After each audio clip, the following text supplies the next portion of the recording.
Uh, uh. What's going on, y'all? It's your boy Cam from Average Joe Sports Network, and we're back with another YouTube video. Hey, let's go! Had to hit him with the stereotypical YouTube intro real quick, but I'm upbeat right now because I'm gonna talk about something that I'm very passionate about this video. I do that every video, but this video is gonna be special. Today, we're gonna be talking about my favorite movie. Can y'all guess what it is? Wait. Yes, that movie is Cars 2. Anyone that knows me knows that Cars 2 is my favorite movie and that Cars is my favorite movie series. Now, Cars was also well beloved by... Oh, I do it every time! Cars was also very beloved by this guy over here. Yeah, that's me whenever I was a kid. I have always loved cars, right? And it's funny because I'm not a car guy at all. I just think the movies are funny, and I think they have an excellent plot. Except for the third one. The third one makes me sad because I don't want to watch a movie where McQueen is not good anymore, and it's a new era taking over. And I just imagine that's how old heads feel in sports whenever we tell them that it's a new era and that the people that they grew up watching aren't good anymore and it's time to move on. Well, no need to move on when the movie's stuck in the past. Fun fact, Cars is actually going to re-enter theaters for its 20th anniversary. It's crazy that Cars, its 20th anniversary is coming up because I'm 19 and it didn't set in that Cars was going to be 20 years old whenever I was 19. Like 20 years? Next year I'm going to be 20 years old. 20 sounds like a minute. So, I told you guys, the backstory between, Cars and like I said, I guess I didn't tell you guys why I like Cars, right? In depth, I like Cars just because it's an amazing concept. Cars being alive and then just the way that the characters interact with each other.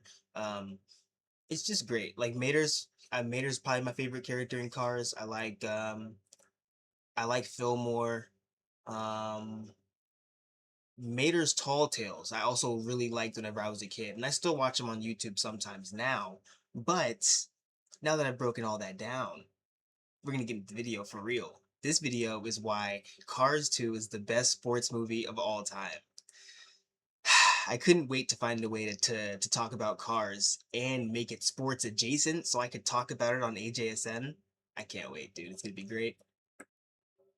How is Cars well, how are any of the Cars movies in the series sports movies? Well, they're sports movies because motorsports exist. I feel like that's a pretty simple answer, even though a lot of people just don't want to give the Cars series, the credit of being sports movies, right? So there's that, and then Cars 2 in the middle. A lot of people well, I'll hold that statement and I'll rebuttal my own statement by saying Cars 2 is the greatest sports movie of all time because, as well as a sports movie, it's a spy thriller with Mater as the main character. So I don't understand why anybody would disagree with me. Okay. I don't want to mess this up, even though I probably could explain it, but I don't want it to be all over the place. So what we're going to do is we're going to look up a Cars 2 plot summary. Um, let's see. The World Grand Prix begins. Cars from all over the world, they're racing, right? They all come together, and Lightning McQueen is invited to compete in the very first World Grand Prix created by Sir Miles Axelrod. And it's the whole event is to push his new fuel that's supposed to ring in the new era. It's the hot new thing, and it's this sort of more environmentally friendly fuel. It's called All in All, right? And Mater, he comes with McQueen to this World Grand Prix as part of his part of his crew, right? So they go to Tokyo, they go to Italy, and they go to London. London being the last race, Italy being the middle race, and Tokyo being the first race, right? Mater accidentally ropes himself into being a spy because in Tokyo, Mater he stumbles himself into this situation where he's mistaken as an American intelligence agent, right?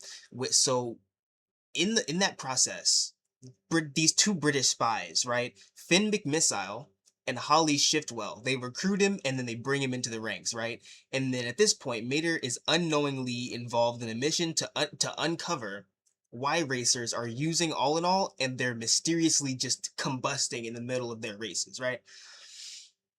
All while all of this is going on, McQueen is over there racing. But that's not the point of this movie, and that's the beautiful part about this sports movie is that sure, you can worry about if McQueen's gonna win his race or not, but you can go over here to the main plot line, which is Mater accidentally becoming an international super spy. I digress. Let's continue. So there's this long going conspiracy throughout the whole movie that the villains or the bad guys, the lemon cars, right? The cars that are going out of style, and they don't take this new gas that Sir Miles Axelrod invented, and they're bitter about it, right? They're bitter and they're kind of scheming about how they want to handle this, how they want to get rid of Sir Miles Axelrod, right? And McQueen Mater's a silly guy. So in doing his spy adventures, he's being clumsy, he's messing things up, and the races they're not going well for McQueen. And this causes tension in between the two, right? Mater feels like he's not being understood by McQueen because McQueen has zero idea up to this point that Mater has roped himself accidentally into being an international super spy, a bond spy, right? And McQueen, all he sees is Mater just being clumsy and just messing everything up. So, what happens, right?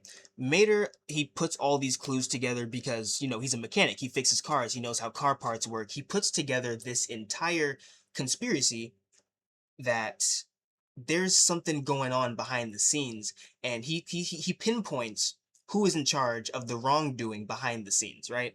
And at the final race in London, Mater narrows it down to be Sir Miles Axelrod, none other than the facilitator of this whole entire Grand Prix and the facilitator of bringing this brand new gas to the world, right? So at that race, he confronts him, and it's revealed that he is the mastermind behind this entire conspiracy and everything that comes with it. The Lemons are arrested, Sir Miles Axelrod is arrested, McQueen apologizes to Mater at the end, they become friends, the World Grand Prix ends with no winner, but at the end, Mater is knighted.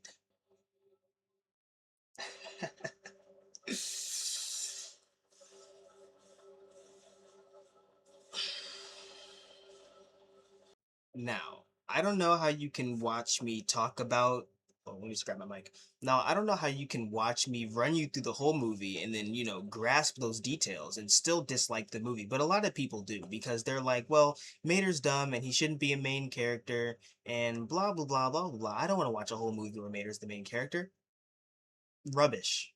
Everyone wants a movie where Mater is the main character. Everyone wants a movie where a traditionally non-smart character is given the role of being an international super spy and they fumble their way through completing the job. Who doesn't want that? And we're all sports fans here. Who doesn't want that mixed with sports? McQueen is racing the whole time. His crew is, they're getting him on and off the track. He's racing, like things are happening. The rankings are changing. Francisco is talking trash to McQueen, saying he doesn't have it anymore. Um, there's even a romantic section between Mater and Holly Shiftwell because Mater thinks that Holly liked him in the beginning, but she was really just trying to get him to follow along and help them solve this mission. Um, the Pope car is in this movie. Um, I don't know. I don't really know what else. I think if you don't like this movie after my description, I don't think I can change your mind. Um, yeah, I think it's out of my hands. I don't think there's anything I can do. But I guess see y'all next time.